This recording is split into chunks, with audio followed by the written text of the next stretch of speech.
Supreme court ने वक्फ संशोधन कानून पर रोक लगाने से इनकार किया है। 5 साल की इस्लाम की प्रैक्टिस करने की अनिवार्यता पर भी रोक लगा दी है। अदालत ने कहा पूरे कानून पर रोक लगाने का आधार नहीं। देखिए पूरी जानकारी।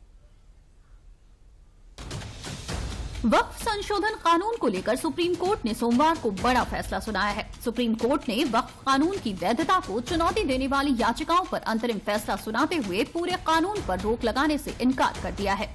इसके अलावा कोर्ट ने वक्फ बोर्ड्स में गैर मुस्लिम सदस्यों की संख्या भी सीमित करते हुए कहा है कि कानून पर केवल रेयर ऑफ द रेयरेस्ट मामलों में ही रोक लगाई जा सकती है।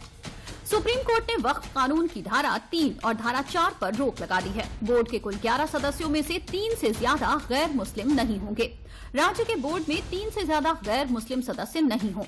वक्फ बनाने के लिए 5 वर्षों तक इस्लाम का अनुयायी होना जरूरी नहीं। रोक तब तक लागू रहेगी जब तक राज्य सरकार नियम न बना ले। कोई व्यक्ति इस्लाम का अनुयायी है या नहीं, ये तय करने के लिए नियम बनाए।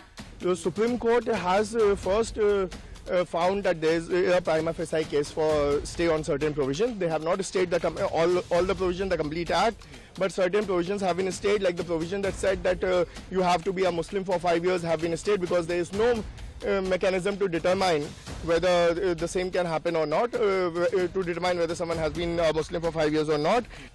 वहीं वक्फ संशोधन अधिनियम पर सुप्रीम कोर्ट के आदेश पर लखनऊ ईदगाह इमाम और AIMPALB सदस्य मौलाना खालिद रशीद फिरंगी महली ने अपनी प्रतिक्रिया दी है। However, our demand was that the entire act, there must be a stay on the entire act, but the court has not given such order. However, the court has stayed many provisions and we welcome the stay.